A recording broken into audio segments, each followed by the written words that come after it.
कि वो व्यक्ति क्या करेगा, किस कार्यक्रम में जाएगा, किसमें नहीं जाएगा, उसको क्या सुनाया जाए, क्या बताया जाए। आज देश की मीडिया है, मीडिया के माध्यम से भी आप पाखंडवाद को देखते रहते हैं। आज उस हनुमान जी के मुंह से दूध निकला, उन देवी जी ने आज दर्शन दिए। ये पाखंडवाद शुरुआत कहीं से हुई थी, लेकिन ये चरम पे है इस समय। और पाखंडवाद को नेस्त नाबूद करने का नाम वो है तथागत गौतम बुद्ध। पाखंडवाद से जितने दूर रहेंगे आप, उतने ही तरक्की का मार्ग प्रशस्त होगा आपका। इस देश के चाहे मंत्री हो, प्रधानमंत्री हो, चाहे राजनयिक हो, राजधिकारी हो, जब वो विदेश जाते हैं तो विदेश में जब अपने आप को इंट्रोड्यूस करते हैं तो सिर्फ एक ही शब्द से इंट्रोड्यूस करते हैं, वो कहते हैं कि मैं बुद्ध की धरती से आया हूं। आप सोचिए कि बुद्ध की धरती से आने का उनका मतलब क्या है, क्योंकि विदेशों में बुद्ध को सर्वोपरि माना जाता है। तो ये नहीं कहते कि भगवान राम और कृष्ण की धरती से आया हूं। क्यों नहीं कहते? क्योंकि विश्व के अंदर यदि किसी ने शांति का पैगाम दिया, शांति की संदेश दिया, आडंबर और पाखंडवाद को खत्म किया, तो उनका नाम था भगवान गौतम बुद्ध जी। तो इसलिए मैं आप लोगों से कहता हूं, यहाँ बैठे हुए गौरव वंशजों, अपने इतिहास को पढ़िए। हमें इतिहास को पढ़ने की आवश्यकता है। मैं इस बात को जानता हूं, स्वीकार करता हूं कि काफी समय से मैं आप लोगों की एकजुटता देख रहा हूं, लेकिन एकजुटता सिर्फ नमो बुद्धाय और जय भीम कहने से एकजुटता नहीं होगी। इस एकजुटता को आपने जमीन को उतारना होगा, आपको पढ़ना होगा गौतम बुद्ध को, उनके विचारों को, और आत्मसात करना होगा। यदि किसी विचार को आत्मसात आप नहीं करते हैं तो ऐसे कार्यक्रम में जाने का, ऐसी पुस्तक पढ़ने का कोई मतलब नहीं है। तो मैं आप लोगों से निवेदन करता हूं कि यदि गौतम बुद्ध को जानना चाहते हो और पढ़ना चाहते हो तो आप डॉक्टर बी.आर. अम्बेडकर जी को पढ़ लीजिए, जिन्होंने ये कहा था कि हिंदू धर्म में पैदा तो हुआ हूं, इस पर मेरा अधिकार नहीं था, लेकिन मैं इस धर्म में मरूंगा नहीं, ये मेरा अधिकार है। और 14 साल 6 महीने अध्ययन करने के बाद जब सारे धर्मों का अध्ययन उन्होंने कर लिया, उसके बाद बौद्ध धर्म को अपनाया था। कोई धर्म खराब नहीं है, किसी धर्म को उठाइए आप, चाहे हिंदू धर्म उठाइए, चाहे इस्लाम उठा लीजिए, सभी धर्म शांति का संदेश देते हैं। लेकिन इन धर्म के जो अनुयायी हैं, इन्होंने इन धर्मों का अपने अनुसार राजनीतिकरण कर दिया है। लोगों को कैसे बरगलाना है, कैसे उनको अपनी तरफ आकर्षित करना है, कैसे उनको डराना है। धर्म डराने की चीज नहीं है, धर्म रास्ता दिखाने की चीज है। तो रास्ता जो दिखाया है वो गौतम बुद्ध जी ने दिखाया है। इसलिए आप लोगों से निवेदन करता हूं कि बुद्ध को पढ़िए और बुद्ध को समझने के लिए डॉक्टर बी.आर. अम्बेडकर को पढ़िए और आपस में एकजुटता बनाए रखिए और अपनी कार्रवाई को आगे बढ़ाते रहिए। ऐसे कार्यक्रम संचालित करते रहिए। जय भीम, जय भारत, नमो बुद्धाय। बहुत बहुत धन्यवाद आलोक यादव जी। तथागत बुद्ध का जो धम्म है वो वैज्ञानिक धम्म है, साइंटिफिक है, और उन्होंने हर चीज का तर्क दिया है। हाँ, हर चीज का उन्होंने तर्क दिया है और जो कारण होता है वो बताया है। तो मैं मंत्री जी को बुलाने से पहले एक बात कहना चाहूंगा कि ये इकलौता एक बुद्ध विहार है जो कि पूर्ण रूप में पूरा भी नहीं है। जैसे तैसे यहाँ के लोगों के द्वारा, बुद्ध के अनुयायियों के द्वारा उन्होंने साहस कर कर एक बुद्ध की प्रतिमा स्थापित करवाई। कुछ लोग चल बसे, कुछ लोग अभी मौजूद हैं जिन्होंने लगाई, उनके साथ के कुछ लोग हैं अभी उपस्थित, और जिन्होंने मेहनत भी की थी, कुछ लोग हैं भी नहीं। उनकी ये तमन्ना थी, इच्छा थी कि ये जो बुद्ध विहार है वो एक पूर्ण रूप से एक बुद्ध विहार बने। तो मैं मंत्री जी से निवेदन करूंगा कि आप इस समस्या का समाधान निकालें, क्योंकि समस्या है तो उसका समाधान भी है, ये तथागत बुद्ध ने कहा है। और समाधान होगा, हमसे जो भी बल पड़ेगा हम लोग वो करेंगे।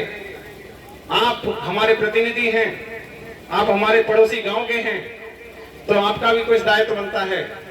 इसी के साथ मैं निवेदन करूंगा, प्रेम सिंह साके जी, राज्य प्राप्त मंत्री, आप आइए और अपने विचार व्यक्त कीजिए। बहुत बहुत स्वागत के साथ तालियां बजा दीजिए। बहुत बहुत धन्यवाद संचालक महोदय। थोड़ी बहुत देर में चले जाते हैं। इस त्रिविध पावनी पूर्णिमा के अवसर पर बहुत बहुत सम्मानित श्रीमान आलोक यादव जी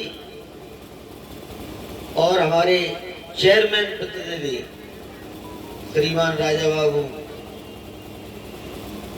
क्षमा चाहेंगे, इस कार्यक्रम के अध्यक्ष माननीय जवाहरलाल साकी जी और मंच पर बैठे जेपी साकी जी और सभी सम्मानित बुद्ध प्रेमी, सामने बैठे हुए सभी उपासक उपासिकाओं, मैं कुछ कहूँ उससे पहले नमो बुद्धाय करता हूँ, जय भीम करता हूँ। मेरे मित्रों, ये बुद्ध पूर्णिमा जो आप लोग मनाते हो, अभी आलोक जी ने कहा और भी बुद्ध प्रेमी हैं, वो भी बताएंगे और सदैव से आप सुनते चले आ रहे हैं।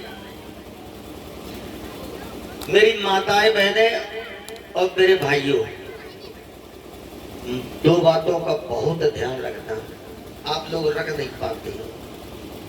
नंबर एक, तो आज हमें बहुत अच्छा लगा कि मंच पे एक क्षत्रिय समाधिकल लगा बैठा है, एक यादव समाधिकल लगा बैठा है। आपकी ये बुद्ध पूर्णिमा सफल हो जाएगी जिस दिन सभी जातियों के लोग आपकी शोभा यात्रा में शामिल होंगे। हम लोग क्या करते हैं, पाखंडवाद, कई कोई बात, अरे अपने धर्म की पूजा करो, प्रचार करो, लेकिन किसी दूसरे धर्म की बुराई मत करो। ये बात किसी ने नहीं कही, ये कही हो तो बताओ, कहीं लिखी हो तो बताओ। मेरे भाइयों बहनों, एक बात तो ये ध्यान रखना, ये बहुत ध्यान रखने योग्य बात है, आपकी यहाँ की बुद्ध पूर्णिमा की बैठक और शोभा यात्रा उस दिन सफल हो जाएगी जिस दिन जितनी जातियां आपके कुशवरा के आसपास रहती हैं, सभी जातियां बुद्धम शरणम गच्छाम कहती हुई निकलेंगी।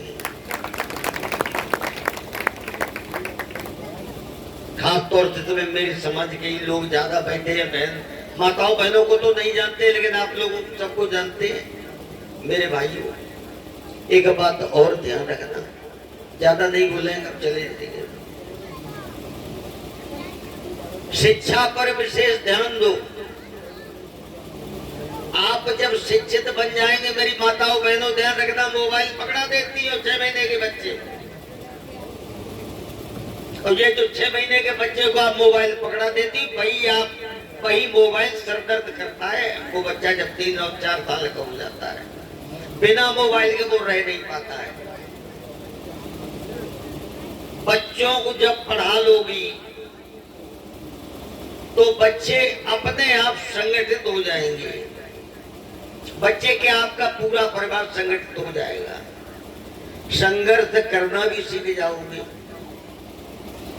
और यदि शिक्षा नहीं होगी तो न संघर्ष कर पाओगे और न संगठित हो पाओगे। सब एक इधर जा रहा है, एक इधर जा रहा है। इसलिए मेरी माताओं बहनों, बच्चों को मोबाइल देना बंद करो। लालच, वो भी लालच है और कोई लालच नहीं, क्योंकि आप भी शिक्षित नहीं हो।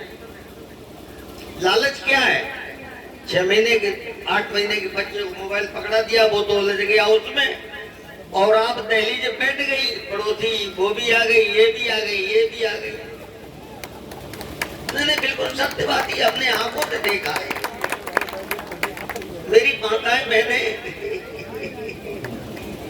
चाय बाय पिलाती रहना, कहीं ऐसा न हो हम जाए तब देखो अरे ये तो वही है। आप नहीं, ये कड़वा सच है। आप लोगों से हाथ जोड़कर निवेदन है कि ये बच्चों का भविष्य खराब हो रहा है, इनकी आंखें खराब हो रही हैं भाई। और बाद बाकी तो आप और सब लोग अभी सुनेंगे, ये लोग वक्ता लोग बताएंगे। हमने एक तो मोबाइल बताया, दूसरा सभी जातियां जिस दिन आपकी शोभा यात्रा में शामिल हो जाएंगी और आप लोग शिक्षित बन जाओगे, तो ये 3 काम आप लोग कर लो, फिर कहीं किसी चीज की जरूरत नहीं। अब रही बात, अभी हमारे संचालक महोदय ने कही कि ये बुद्ध विहार अभी विकसित है, विकसित नहीं है, पूर्ण रूप से विकसित नहीं है। इस संबंध में आप हमें पूरी जानकारी किसी समय खाली समय हो तब समझाएं। हम इसमें पूरा प्रयास पूरी मदद करेंगे। और चेयरमैन साहब तो आपके साथ है ही, लेकिन आप लोगों ने पहले जो साथ दिया था उसका 21 करके साथ देना। बहुत बहुत धन्यवाद संचालक महोदय और सभी माताओं बहनों को, भाइयों को और मंच पर बैठे सभी सम्मानित मंचासीन लोगों को धन्यवाद। नमो बुद्धाय, जय भीम। बहुत बहुत धन्यवाद मंत्री जी, आपने हम ये बात कहकर हम सभी लोगों में जान डाल दी है और हम लोग पूरी जानकारी के साथ आपके पास किसी दिन आएंगे। बहुत बहुत धन्यवाद। अब आगे मैं निवेदन करूंगा सर्वेश साकी जी, सर्वेश साकी जी आप आए और अपने विचारों का उद्गार प्रस्तुत करें। बहुत बहुत स्वागत है आपका। बहुत बहुत धन्यवाद संचालक महोदय को, जिन्होंने हमें अपनी कुछ बात रखने का समय दिया, मौका दिया। बाकी में जितने भी धम्म बंधु हैं उनका जो विदा करने जा रहे हैं उनको छोड़ के बाकी लोग सभी इधर रहेंगे। आप लोगों ने बहुत मेहनत किया इस कार्यक्रम को सफल बनाने के लिए, कल से लगे हुए हैं। तो मैं चाहूंगा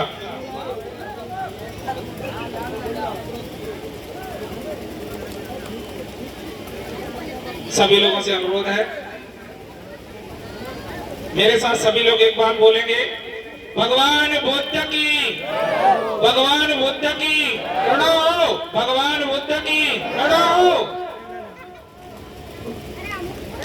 सर्वप्रथम तथागत सम्यक संबुद्ध यीशु गुरु उनके चरणों में नमन करते हुए तमाम समाज में जन्मे सभी महापुरुषों को नमन, अब वंदन अभिनंदन करते हुए और बाबा साहब जिनके चरणों में भी नमन करते हुए इस मंच पर बैठे अध्यक्ष जी उनका वंदन अभिनंदन करता हूं। और जो भी मंचासीन है, जो धम्म बंधु हैं, धम्म प्रेमी हैं, मैं उनका सबका वंदन अभिनंदन करता हूं। और जो यहाँ पर मातृ शक्ति, मैं उनका तहे दिल से बहुत बहुत वंदन अभिनंदन शरण वंदन करता हूं, जो अपना समय निकाल कर इस गर्मी में यहाँ पर बैठी हुई है। सभी धम्म बंधुओं को मेरा नमो बुद्धाय। आज भगवान बुद्ध ने कहा है कि हमेशा कोई ना कोई कारण होता है, बगैर कारण के कोई घटना घटित नहीं होती, कुछ भी नहीं होता, उसके पीछे कारण जरूर होता है। आज हम लोग जो यहाँ पर बैठे हुए हैं तो इसके पीछे भी कोई ना कोई कारण अवश्य है। जैसे सभी लोग जानते हैं कि त्रिवेदी पावन जो एक महोत्सव चल रहा है, अक्सर करके लोग बुद्ध पूर्णिमा के नाम से जानते हैं, पर हमारे संचालक महोदय ने बताया कि ये त्रिवेदी है। ये 3 खास बात, भगवान बुद्ध का जो जन्म हुआ था वो भी बैसाखी पूर्णमासी थी। और संयोग की बात देखिए कि राजा महाराजा होते हुए भी उनका जन्म कहाँ हुआ, एक खुले आसमान, एक प्रकृति के नीचे, एक जंगल में हुआ, साल वृक्ष के नीचे। और उनको जब ज्ञान प्राप्त हुआ, संबोधि प्राप्त हुई, फिर भी देखिए कहा, एक खुले आसमान के नीचे, किसी का घर नहीं, कोई मकान नहीं, कोई महल नहीं, कोई कुटिया नहीं, कहा खुले आसमान के नीचे, और वो भी बैसाखी पूर्णमासी। कहां पर? बोध गया में। तीसरी जो महत्वपूर्ण एक संयोग रहा। देखिए भगवान बुद्ध का जब परिनिर्वाण हुआ तो भी वैशाख की पूर्णमासी थी और कुशीनगर में उनका महापरिनिर्वाण हुआ। तो ये संयोग की बात होती है कि ये तीनों घटनाएं ऐसी जो खुले आसमान में प्रकृति में, तो भगवान बुद्ध का जन्म और ज्ञान और उनका महापरिनिर्वाण प्रकृति में हुआ और उन्होंने अपने जीवन में प्रकृति को बहुत समझा, बहुत नजदीकी से देखा। और वास्तविक भगवान बुद्ध का कोई गुरु नहीं, अगर कोई गुरु है तो प्रकृति है। मैं इस चीज को, भगवान बुद्ध ने जो ज्ञान प्राप्त किया है वो प्रकृति से किया है। अगर हम प्रकृति के नजदीक में रहेंगे तो हमें प्रकृति से सीखने को मिलेगा। थोड़ा देर इधर भैया थोड़ा बात कम करिएगा है ना, और लड़कों के पास है। तो प्रकृति से हम कैसे सीख सकते हैं कि हमारे बीच में जो चार महाभूत हैं, पृथ्वी, ये पृथ्वी जो भूमि है, किसी के साथ भेदभाव किया आज दिन तक नहीं किया, किसी के साथ भेदभाव नहीं करती है। फिर भी हम लोग उसको घूंटा गाड़ते हैं, कहीं बोरिंग करते हैं, कहीं कुछ करते हैं, कहीं जेसीबी चलवाते हैं, तो कभी भी हमसे नाखुश नहीं होती। चलने के लिए रास्ता भी देती है, रहने के लिए मकान भी देती है, खाने के लिए इस पृथ्वी पर अन्न भी आता है और हमारे लिए औषधियां भी मिलती हैं, समान व्यवहार करती हैं।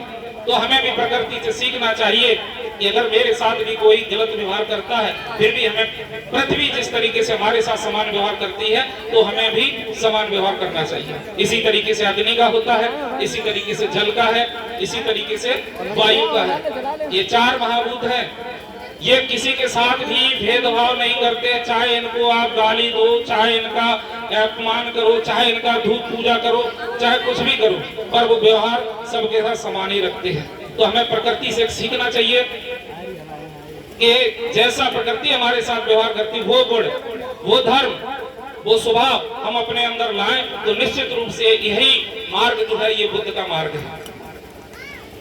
और ऐसा नहीं कि बुद्ध ने जब ज्ञान प्राप्त किया उसके बाद में काफी लोग भगवान बुद्ध के विरोधी भी रहे, उनको दोष लगाने का भी काम किया, पर भगवान बुद्ध ने कहा कि सत्य ज्यादा हमेशा स्वयं प्रकाशित होता है और झूठ को ज्यादा दिनों तक छुपाया नहीं जा सकता है। ये चीज यथार्थ है, ये भगवान बुद्ध की बात है। और जिस समय भगवान बुद्ध ने एक समानता का, भाईचारे का, प्रेम का, मैत्री का, करुणा का संदेश इस भारत में शुरू किया तो उनके पास ऐसी कोई कौम नहीं थी, ऐसी कोई जात नहीं थी। राजा महाराजा खिंचे हुए चले आए, जितने भी उस समय संगठन चल रहे थे, चाहे वो ब्राह्मण वर्ग से हो, वो भी भगवान बुद्ध के पास खिंचे हुए चले आए, उनको भी समान दर्जा दिया। और जितने भी जो लोग आज की तारीख में जिन्हें नीच कहा जाता है, अधम कहा जाता है, या कुछ लोग ऐसा मानते हैं, तो वो भी भगवान बुद्ध की शरण में आए, सभी का कल्याण हुआ। तो भगवान बुद्ध की शिक्षा हम लेकर के जाए, केवल मनाना ऐसा नहीं कि हम लोग अपना पैसा खर्च करें और बुद्ध पूर्णिमा को मनाएं, बस हो गया काम और मैंने झंडा डाल लिया, बिल्ला लगा लिया और मैं बहुत बुद्धिस्ट बन गए हैं। और बुद्ध की शिक्षाओं पर चलोगे तभी हमारा कल्याण हो सकता है, हमारा मंगल हो सकता है। मैं इन्हीं और भी हमारे बीच में वक्तागण आए हुए हैं, तो मैं उनको समय ज्यादा सुनना चाहता हूँ, हम तो कुशमरा में ही रहते हैं, तो मैं अपनी बात को यहीं पर विराम देता हूँ। नमो बुद्धाय, जय भीम, सबका मंगल हो, सभी सुखी हो, सभी निरोगी हो, भवत सब मंगलम रक्षण सब देवता सब बुद्धानुभावेन धम्मानुभावेन संघानुभावेन सदा सोत भवन्ते। साधु साधु साधु। बहुत बहुत धन्यवाद सर्वेश साक्य जी, आपके आशीष वचन, उनसे हम सभी लाभान्वित हुए हैं। आगे की कड़ी में मैं बुलाना चाहूंगा हमारे बीच में उपस्थित मंचासी हमारे बड़े भाई आदरणीय जेपी साक्य जी, आप आए और अपने विचारों का उद्गार करें। बहुत बहुत स्वागत है, तालियां बजाकर इनका स्वागत कर दीजिए। बहुत बहुत धन्यवाद संचालक महोदय। आज जो इस प्रांगण में हम उपस्थित हैं, तथागत बुद्ध की बुद्ध पूर्णिमा त्रिविध पावनी के अवसर पर हम सभी यहाँ आए हुए हैं। तो सबसे पहले मैं तथागत बुद्ध को नमन करते हुए बाबा साहब को नमन करते हुए मंच पर उपस्थित इस सभा के अध्यक्ष और सभी साथी जो मंच पर उपस्थित हैं उन सभी को नमन करते हुए मेरे सामने मेरी माताएं, भाई, बड़े बुजुर्ग और दूर दूर से आए सभी प्यारे बच्चे और बहनें, सभी को मेरा नमो बुद्धाय, नमो बुद्धाय। दोनों हाथ ऊपर करके करेंगे तो थोड़ा सा लगेगा कि हाँ आप जाग रहे हैं। नमो बुद्धाय, नमो बुद्धाय, नमो बुद्धाय, जय भीम। साथियों, आज का दिन आपके लिए हो सकता है कि महत्वपूर्ण ना हो। पिछली बार एक कार्यक्रम यहाँ हुआ था, कुछ लोग यहाँ उपस्थित थे तो उन्होंने मुझे सुना हो, नहीं सुना तो आज सुन लेंगे। आपके चेहरे पर जो खुशी हमें दिखती है वो तथागत बुद्ध ने दी है। आपको पता है? नहीं मालूम है तो मैं बता रहा कैसे दी। आप जो सोचते हैं, क्या क्या सोचते हैं आप? अच्छा घर होना चाहिए, जेब में पैसा होना चाहिए, हमारी बात को लोग सुने, हमारा लोग सम्मान करें और हम अगर कहीं फंस जाएं तो हमें लोग उस समस्या से निकाल लें। और ये सारा का सारा विचार तथागत बुद्ध का है, जो आप इतने शानदार तरीके से बैठे हुए। आप देख रहे हैं मेरे हाथ में माइक है। देखिए, मैं सीधी बात करूंगा, हो सकता है आपको कुछ बातें समझ में ना आए, बहुत कठिन बातें हैं। ये जो माइक आप मेरे हाथ में देख रहे हैं, बहुत सिंपल सी बात है, ये तथागत बुद्ध ने बनाया इसको। अब कुछ लोग कहेंगे कैसे बनाया? हमारे जो पूर्व वक्ता थे उन्होंने आपको क्या कहा? तथागत बुद्ध को ज्ञान प्राप्त हुआ। अच्छा, आपने तथागत बुद्ध के कई कार्यक्रम देखे होंगे, आप सोचते नहीं कभी कि क्या ज्ञान प्राप्त हुआ? सब चिल्लाते रहते हैं कि बुद्ध को ज्ञान प्राप्त हुआ, बुद्ध को ज्ञान प्राप्त हुआ, और इतना ज्ञान प्राप्त हुआ, इतना ज्ञान प्राप्त हुआ, जिन देशों ने तथागत बुद्ध के विचारों को माना वो दुनिया में सबसे ताकतवर देश बन गए। जैसे चीन हुआ, जापान हुआ, आज भी दुनिया में टेक्नोलॉजी वाले देश दुनिया में नंबर 1 में आते हैं। आप जानते हैं ये बात? आप जानते हैं ये बात? नहीं जानते तो मैं बता रहा हूं कि उनको क्या ज्ञान प्राप्त हुआ था। मैं डायरेक्ट बात बोल रहा हूं, इतनी बात समझ में आ रही है। मैं आपको ये नहीं कहूंगा कि सत्य बोलो, तथागत बुद्ध के 5 सील हैं, मैं ये बताने नहीं आया आपको। मैं आपसे पूछने आया हूं माताएं, कि आप झूठ बोलना पसंद करते हो? बताइए, कोई भी एक माताएं, बहनें बताएं, बताइए, क्या आपको अच्छा लगता है कि आप झूठ बोले? क्या आप झूठ बोलते हो? सीधा सवाल। नहीं बोलते, नहीं बोलना चाहते। क्या आप चोरी करना चाहते हो? नहीं करना चाहते। क्या आप किसी को मारना चाहते हो? नहीं मारना चाहते। तो आप तो पहले से ही बुद्ध हैं। हम थोड़ी आपको बुद्ध बनाएंगे, हम थोड़ी आपको कहेंगे कि बुद्ध के रास्ते पर चलिए, आप पहले से ही चल रहे हैं। क्या आप किसी की जमीन को हड़पना चाहते हैं? क्या नहीं चाहते? क्या आप शराब, गोश्त, मीट मछली खाना चाहते हैं? क्या नहीं खाना चाहते। लेकिन यही तो बुद्ध है, यही तो बुद्ध के विचार हैं जो आप चाहते हो। हम नहीं करना चाहते साहब। आप पड़ोसी को मारना नहीं चाहते, उसका पैसा लूटना नहीं चाहते। अगर ये विचार आपके दिमाग में है तो आप बुद्ध हैं। इसका सबूत है। क्या सबूत है? 2-3 चीजें आप करते आ रहे हैं। आप नाग पंचमी मनाते हैं क्या? नाग पंचमी जानते हैं आप? अगर आप नाग पंचमी मनाते हैं तो आप बुद्ध हैं, बुद्ध के वंशज हैं आप। क्यों हैं? क्योंकि तथागत बुद्ध के बाद नागवंश पूरे दुनिया में, पूरे भारत में नागवंश था। और वो महिलाएं हमारी जो थी, माताएं, वो नाग पंचमी मनाते हुए आज तक चली आ रही हैं, वो उसको कोई भुला नहीं पाया है। सारी जातियों के लोग मनाते हैं, इसका मतलब सारी जातियों के लोग बुद्ध हैं। आप समझिए, पहले तो आपको अपना अस्तित्व समझना होगा कि आप हैं कौन, तब आप बुद्ध को समझ पाएंगे। और बुद्ध ने क्या दिया हमें? ये माइक दिया जिससे हम बोल रहे हैं। ये माइक जानते क्या है? ये माइक है विज्ञान। क्या है ये? तथागत बुद्ध को जो ज्ञान प्राप्त हुआ, क्या प्राप्त हुआ? ज्ञान। ज्ञान क्या? सत्य का पता चला। सत्य क्या है? सत्य विज्ञान है।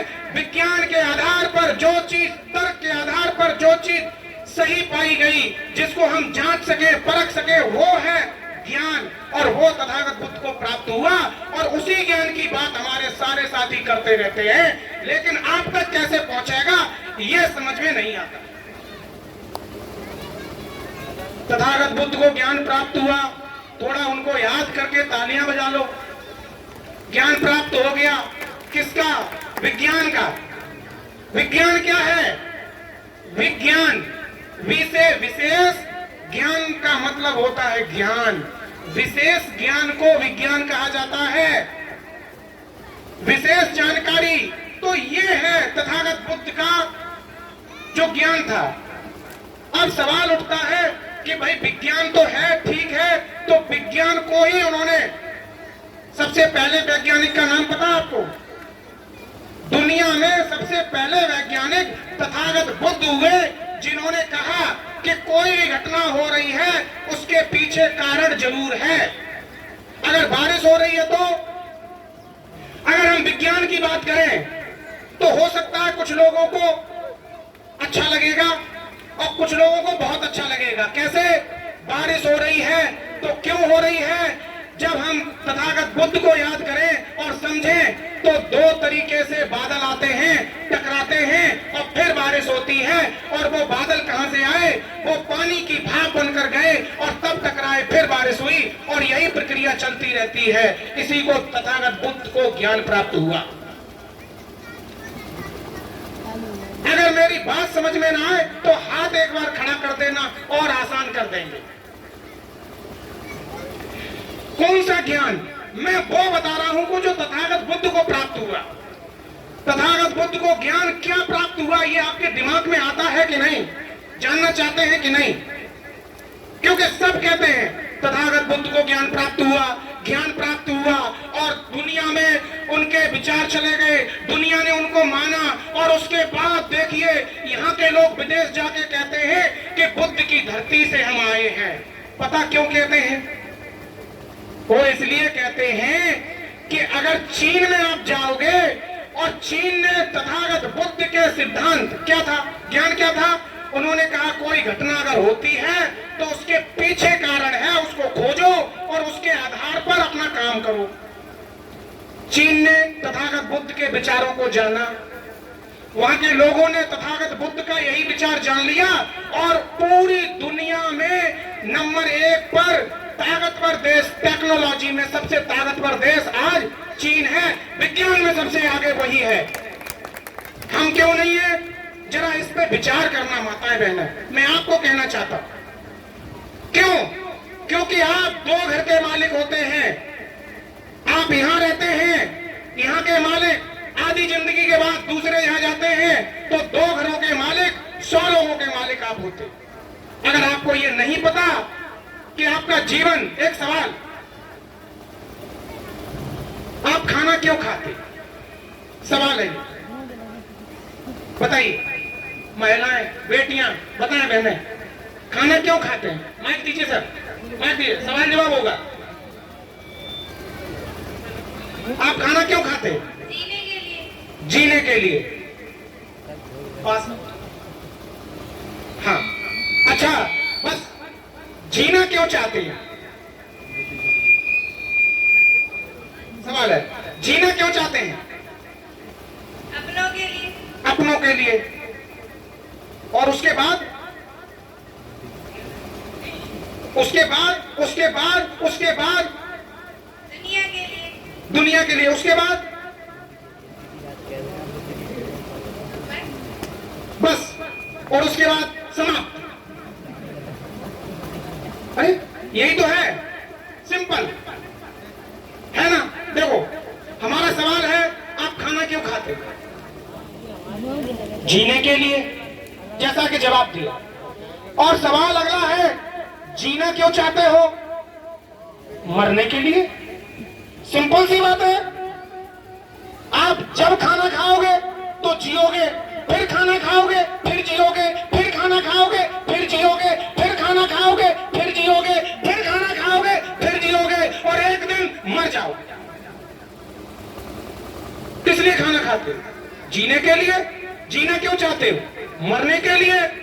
तो फिर इस धरती पर क्या करने आए हो? सवाल ये है। सवाल है कि नहीं? जब आप पैदा हुए, आपने खाना खाया कि साहब मर जाएंगे जल्दी, अम्मा खाना दो। अम्मा ने देखा कि बच्चा मर जाए, खाना दो। बड़ा हुआ, वो खाने की तलाश में भटका, पूरे जीवन भटका और अंत में मर गया। क्या है ये? सवाल है कि आप पैदा हुए और अंत में जाके मर गए। तो ये बीच का जो समय था, जो आपने 60 साल 70 साल 80 साल जो समय गुजारा, उस क्यों, क्या है, क्यों गुजारा आपने ये समय? मरने के लिए। तो फिर बैठे क्यों हो? अभी समाप्त कर जाओ, अभी इस दुनिया को छोड़ के चले जाओ, लेकिन नहीं जा सकते। तो फिर कुछ तो उद्देश्य होगा। जो इस धरती पर आप पैदा हुए, इस धरती पर आप आए, तो कुछ तो है, कुछ तो है जो जिस शक्ति ने आपको यहां लाया, वो क्या है ना?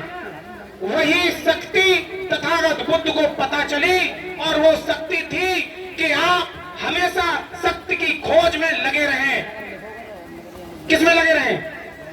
सत्य की खोज में। सत्य क्या है? तथागत बुद्ध ने प्रवचन दिया और एक बात कही। क्या कहा? कि देखिए, आप जहां पैदा हो रहे हैं वो आपके बस में नहीं है, आपको जो चीज मिल रही है वो भी आपके बस में नहीं है, लेकिन जो भी यहाँ पैदा हुआ वो कहाँ जाएगा? वो जाएगा ही जाएगा। तो तथागत बुद्ध ने जो कहा कि यहाँ जो लोग पैदा हुए, जो आपको मिल रहा है, वो तब तक मत मानना। क्या कहा तथागत बुद्ध ने?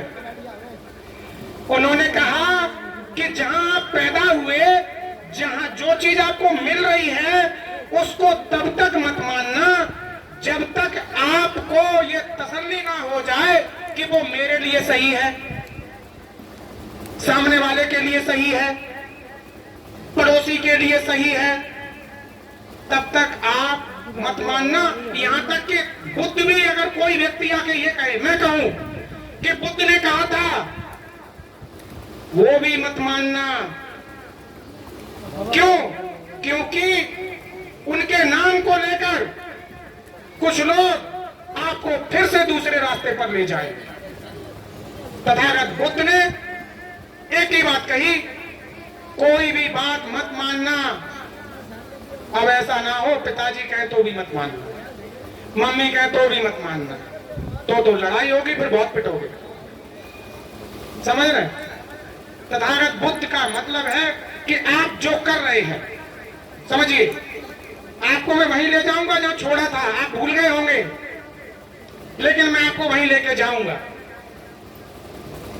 तो तथागत बुद्ध को जो ज्ञान प्राप्त हुआ, वो किसका ज्ञान प्राप्त हुआ?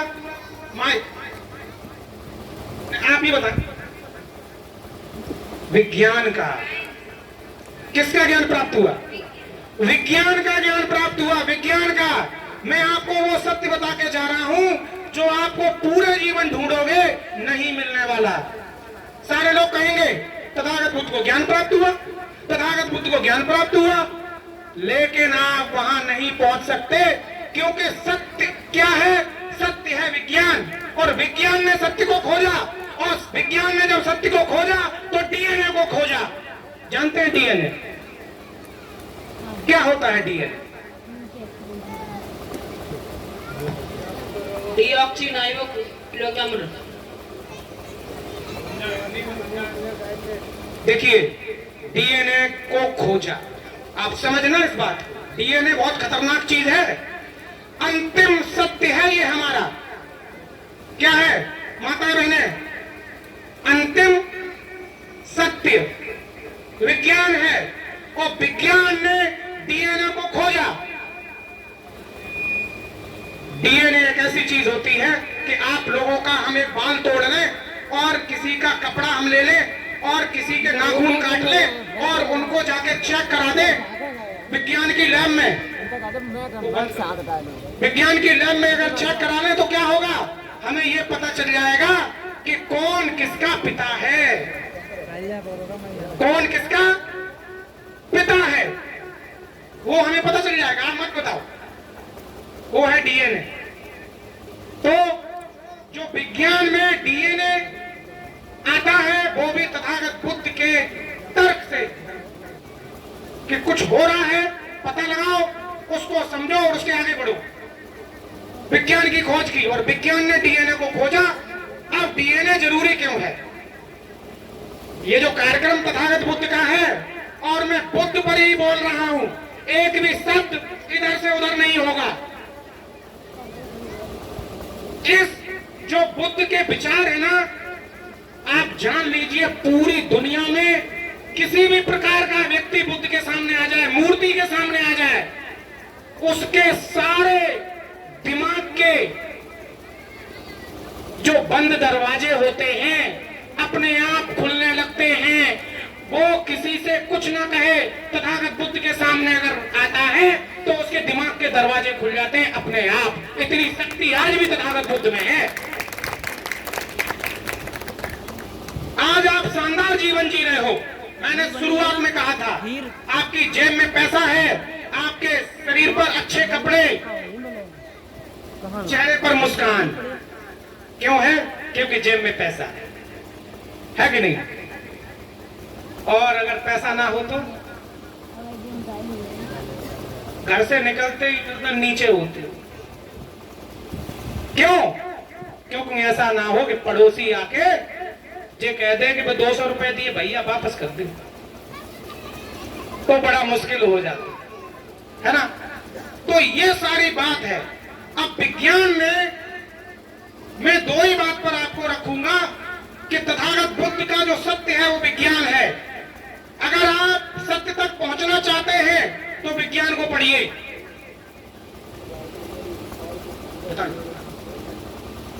तो इस तरीके से अब आप ये कहेंगे कि हमारे जीवन में क्या महत्व है विज्ञान का? अरे भाई, आप बैठे हैं, आप बोल रहे हैं, आप देख रहे हैं, आप सुन रहे हैं, आप स्वस्थ हैं, ये सब विज्ञान नहीं तो आपको जिंदा बना रखा है? बताइए जरा, किसने बनाया जिंदा? अभी आपको बुखार आ जाए, दवाई लेने जाओगे कि नहीं? किसने बनाई? विज्ञान ने। माइक में बोल रहा हूं, ये किसने बनाया? विज्ञान ने। आंखों की नजर कमजोर हो जाती है सर, तो चश्मा किसने बनाया? विज्ञान ने। आप जिस चूल्हे पर रोटी बनाते हैं, खा के सो जाते हैं और जिंदा बने रहते हैं, अच्छी बात है। तो वो भी चूल्हा विज्ञान ने बनाया। वो गैस सिलेंडर जिसके अंदर गैस भरी, वो भी विज्ञान ने निकाल के आपको दे दी। आपका पूरा जीवन शुरू से लेकर के पैदा हुए मरने तक पूरी विज्ञान ही विज्ञान है। तो ये आप विज्ञान में जीते हो तो आप तथागत बुद्ध को जीते हो, और इसके अलावा कुछ नहीं है। आप तथागत बुद्ध को जीते हुए जा रहे हो, कुछ भी नहीं जीवन में है। इतने बड़े तथागत बुद्ध हैं, आप जान नहीं पाओगे, आप जान नहीं पाओगे। इसीलिए मैं जेपी शाह मैनपुरी से चलकर यहाँ आया कि मैं बता सकूं कि बुद्ध कितने बड़े हैं। बुद्ध से कोई बाहर नहीं निकल सकता।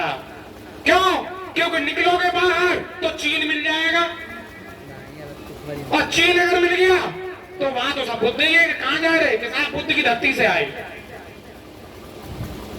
अच्छा, हमारे महाराज, हमारे गुरु, विश्व गुरु बुद्ध की धरती से आप आए, प्रभु आइए, बड़ा स्वागत करते हैं, आप खुश हो जाओगे, और वो आपको भेंट और देंगे। कि ये लो भाई पैसा और जाओ आगे और बुद्ध को याद करो और लोगों को लाओ और लोगों को आगे बढ़ाओ। समझ पा रहे हैं आप? आता हूं मैं।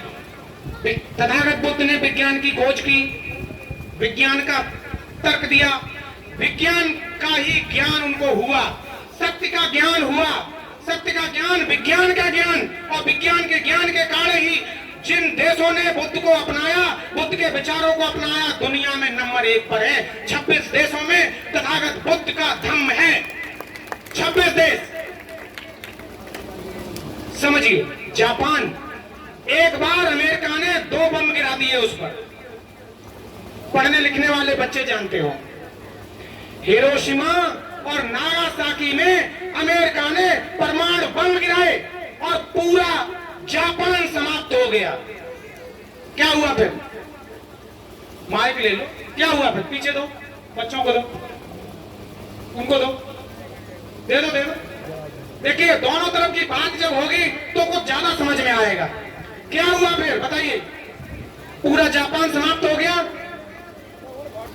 अरे बोलिए आप, कोई नहीं, आप बताइए। देखिए, नागासाकी और हिरोशिमा, पूरा जापान समाप्त हो गया। उसके बाद भी बुद्ध के विज्ञान के आधार पर जापान ने फिर डेवलपमेंट किया और धीरे धीरे विकास करते करते दुनिया में नंबर 1 पर टेक्नोलॉजी में वो देश बना। फिर हम क्या कर रहे हैं? हम विज्ञान की खोज कर रहे हैं क्या? माताएं बहनें कर रहे क्या? आप अपने पैसे को कहां खर्च कर रहे हैं? जरा सोचिएगा, मैं कुछ नहीं कहूंगा। आपको यह सोचने की जरूरत है कि आप विज्ञान की खोज में पैसा खर्च करते हैं कि अपने टीवी देखने, मोबाइल देखने। विचार करना है। क्या हुआ फिर आगे? तथागत बुद्ध ने विज्ञान की खोज की और विज्ञान ने डीएनए की खोज की। किसकी खोज की? और डीएनए ने किसका पता लगाया? पिता का पता लगाया कि इनके पिताजी कौन है भाई। अब हम आपके पिताजी का पता लगाएंगे आगे डीएनए के आधार पर कि आप सब जो बैठे हैं, आपके पिताजी कौन है। क्या है डीएनए? मैं आपको एक छोटी कहानी सुनाता हूं। कहानी बड़ी हो रही है, हो जाने दो, 1-2 मिनट में सुना देंगे। देखिए, एक हरियाणा में, अगर आप सुनेंगे तो कुछ समझ आएगा। लास्ट है ये, हो सकता है मुझे सुनने का मौका फिर मिले ना मिले, फिर 1 साल बाद मिलेगा। इसलिए आप चाहेंगे तो 2 मिनट में सुना दूं कहानी और फिर उसके बाद अगले वक्ता बोलेंगे। सुना दूं कि नहीं? चलिए, तो एक बार हाथ ऊपर के बोलिए, नमो बुद्धाय, नमो बुद्धाय, नमो बुद्धाय, नमो बुद्धाय, नमो बुद्धाय, जय भीम, जय भीम, जय भीम, जय भीम, जय भीम, जय भीम, जय संविधान, जय संविधान, जय संविधान, जय संविधान, जय संविधान, जय संविधान। 2 मिनट की कहानी। हरियाणा में, हरियाणा जानते हैं प्रदेश है, और उसमें एक जिला है हिसार, और उस हिसार जिले में एक जगह है राखीगढ़ी। ठीक है, बड़े ध्यान से सुनना है। जो पढ़ने वाले बच्चे हैं उनके लिए बहुत जरूरी है। मैं विज्ञान की बात कर रहा हूं, मैं बुद्ध की बात कर रहा हूं, मैं इधर उधर जा ही नहीं रहा। जब बुद्ध ने हमें विज्ञान दी तो हम विज्ञान की बात करेंगे सर। हमें नहीं पता कौन क्या कर रहा है, क्या कर रहा है। और जो मंत्री ही कहकर गए कि जब आप पढ़ने लगोगे तो आप सब कुछ जान जाओगे, किसी की कोई बुराई नहीं, किसी का कोई लेना देना नहीं। सिंपल सी बात। तो हिसार में राखीगढ़ी एक जगह, वहां खुदाई हुई। क्या हुई? जमीन खोदी गई और वहां पर 14 कंकाल निकले। कितने कंकाल? 5, 5 और 4 कितने होते हैं? 14 कंकाल निकले। और उन कंकालों का जब विज्ञान के आधार पर जांच की गई, देखो तथागत बुद्ध है, वहां भी विज्ञान उन्होंने दी है, तो जब जांच की गई तो उसके अंदर जो डीएनए मिला, आप समझ रहे, कंकाल के अंदर जो डीएनए मिला, वो डीएनए और जो कंकाल है उसकी जब ये पता लगाया गया ये कितने साल पुराना है, तो वो 4700 साल पुराना कंकाल उसके अंदर निकला। कितने साल पुराना? ताली बजा लो भाई, पूर्वज मिल गए पूर्वज। कितने साल पुराने? 4700 साल पुराना। मैं नहीं कह रहा, ये आप इंटरनेट और दुनिया में जहां जहां भी उपलब्ध डेटा है, ऑथेंटिक डेटा है, वो डीएनए रिपोर्ट आ चुकी 2001 में प्रकाशित हो चुकी है पूरे भारत और पूरी दुनिया में। और उस कंकाल को चेक करने वाले जो वैज्ञानिक थे वो 117 वैज्ञानिक थे। 117 वैज्ञानिक, दुनिया के सभी देशों से लगभग 117 वैज्ञानिकों ने उस कंकाल की जांच की। कितने साल पुराना निकला? 4700 साल पुराना कंकाल निकला और उसके अंदर डीएनए की जांच की। वो उन्होंने लिखकर रख लिया, रिपोर्ट तैयार कर ली कि साहब ये डीएनए मिला। अब उन्होंने क्या किया? भारत में रहने वाले जितने लोग थे सबका डीएनए चेक किया। अलग अलग समाज के, अलग अलग जाति के, अलग अलग धर्मों के सारे लोगों का डीएनए निकाला उन्होंने और चेक किया। करते गए भारत की सारी जातियों के डीएनए को उन्होंने चेक किया और उसमें लिख दिया। बहुत ही इंटरेस्टिंग बात बता रहा हूं। ये इतनी खतरनाक बात है कि अगर आपको पता चल जाए तो आपका डेवलपमेंट, जो आपके कुछ लोगों की जेब में आज भी पैसा नहीं होगा, कुछ लोगों की जेब में आज भी गरीबी होगी, वो चाहते हैं कि तथागत बुद्ध अगर हम यहाँ आए हैं तो तथागत बुद्ध हमारे जेब में लाख रुपए डाल दें और हम जो कर्जा है उसको हम दे दें, तो बस महाराज आपने बहुत बातें कर ली, अब हमें रुपए जल्दी दिलवाओ। ये दिमाग में हमारे आता है। क्यों? हम दुखी है ना, है कि नहीं? माताएं बताएं, है कि नहीं? सारा मामला पैसे का है। तो वो पैसा आएगा कहां से जब आपको पता ही नहीं है कि आप हो कौन? पैसा कौन देगा? अच्छा आप बताइए। तो वो पैसा देगी सरकार। कैसे देगी? आपको पढ़ाएगी, पढ़ाने के बाद आपको नौकरी देगी। सरकार आपको बिजनेस अगर आप करते हैं तो सहायता करेगी। आप अगर गांव में रहते हो उसकी व्यवस्थाएं हैं, सब के माध्यम से आप